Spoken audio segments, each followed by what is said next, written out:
Kita ke berita terakhir, Tribuners. Kader AMGPM diharapkan mampu bangun sinergitas dan toleransi antar umat beragama di Ambon.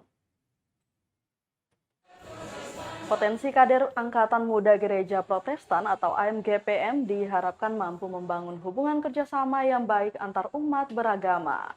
Hal tersebut diungkapkan Ketua AMGPM Cabang Bethesda Hardy Huey dalam pidato pembukaan musyawarah pimpinan paripurna cabang AMGPM Bethesda. Lanjutnya, AMGPM yang juga merupakan bagian integral dari gereja sehingga berkewajiban menopang segala bentuk pelayanan lewat program serta kebijakan.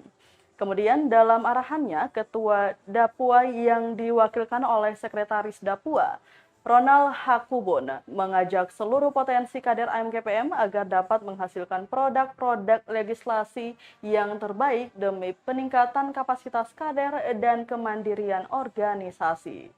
Adapun MPPC AMGPM Bethesda berlangsung di Gedung Gereja Lahai Roy, Jemaat GPM Bethesda, Kelurahan Nusaniwe, Kota Ambon.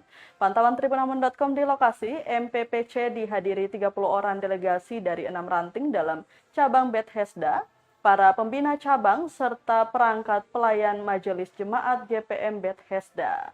Setelah pembukaan pada pukul 11:30 siang, acara dilanjutkan dengan agenda-agenda persidangan. Pengurus cabang dapat melakukan musyawarah pimpinan paripurna cabang yang ke-37 saat ini.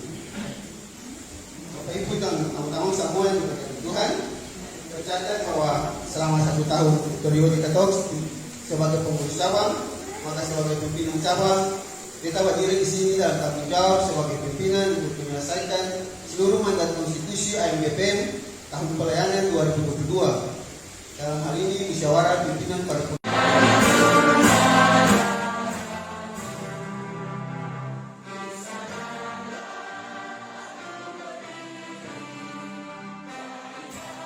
Terima kasih sudah nonton.